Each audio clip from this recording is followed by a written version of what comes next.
Sabem, houve um tempo em que ser cristão era literalmente um crime capital. Pensem nisto.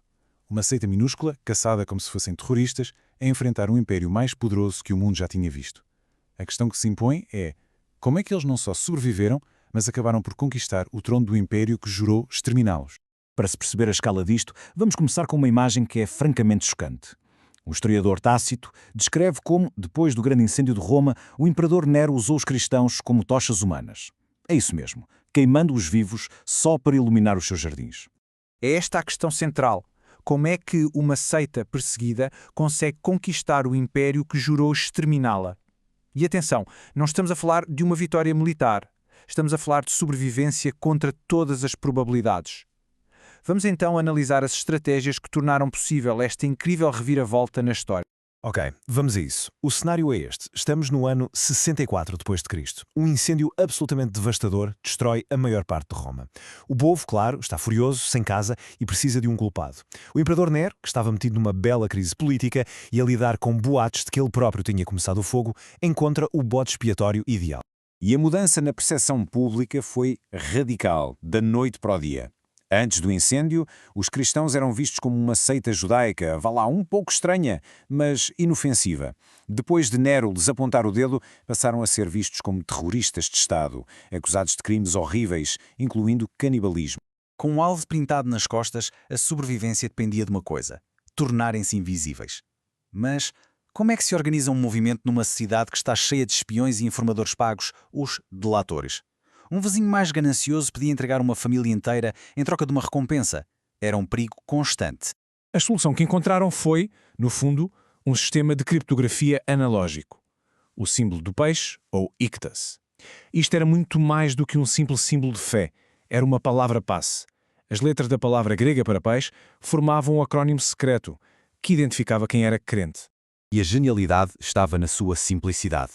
Pensem nisto. Alguém desenhava um simples arco no chão com a sandália. Para um não-cristão, aquilo não significava absolutamente nada.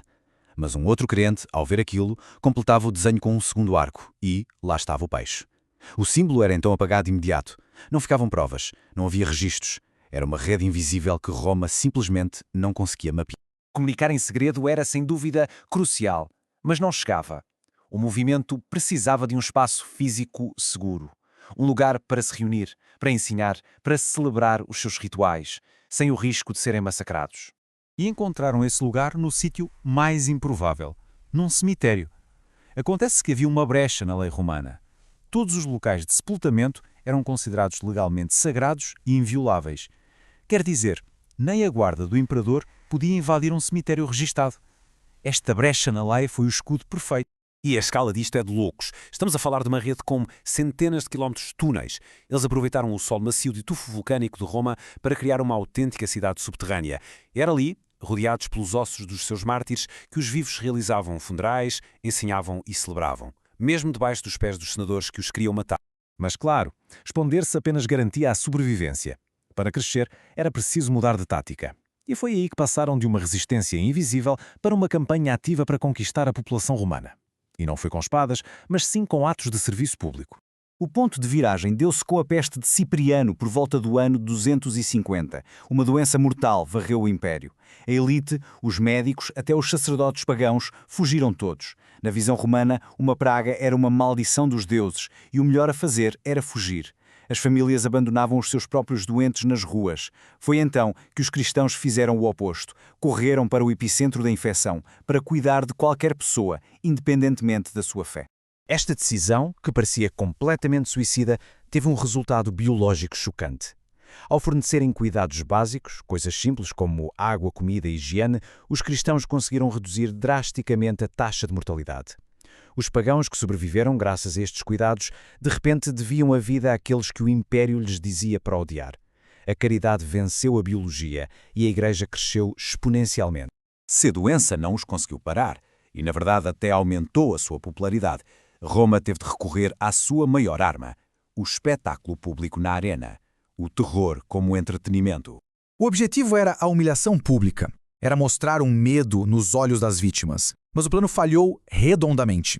Mártires, como a jovem nobre Perpétua, enfrentaram a morte com uma calma e uma dignidade que chegava a silenciar a multidão. Em vez de medo, o que o público via era uma coragem inexplicável. Como disse o escritor Tertuliano, o sangue dos mártires é semente. Cada execução tornou-se, na prática, uma campanha de publicidade para a fé.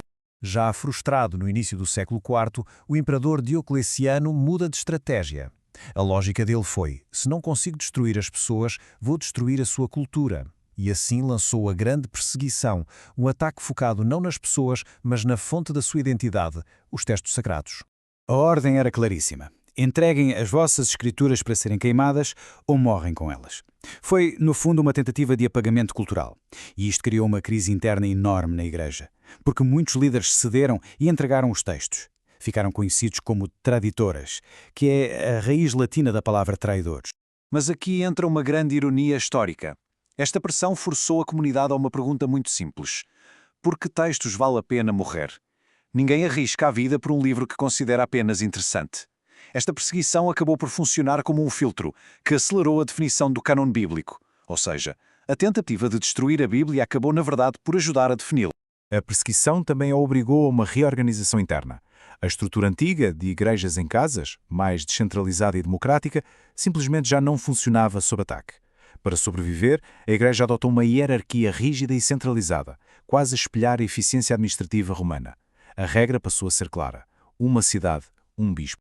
Depois de 300 anos, a comunidade estava exausta, mas ainda de pé. O que ninguém esperava é que o fim da guerra viesse da noite para o dia. E não através de uma revolta cristã, mas sim por causa da ambição de um general romano. Em 312, às portas de uma batalha decisiva, um general chamado Constantino tem uma visão de uma cruz no céu. Ele ordena que os seus soldados pintem um símbolo cristão nos escudos.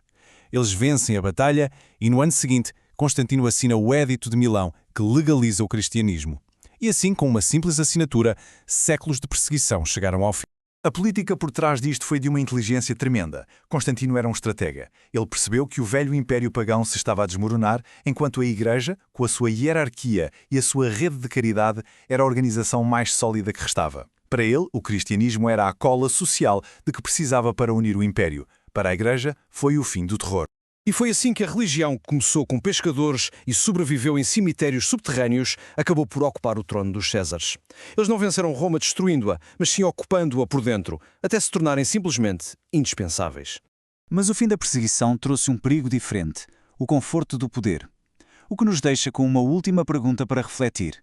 Ao casar-se com o Estado, será que a Igreja ganhou o mundo, mas no processo perdeu parte da sua alma rebelde?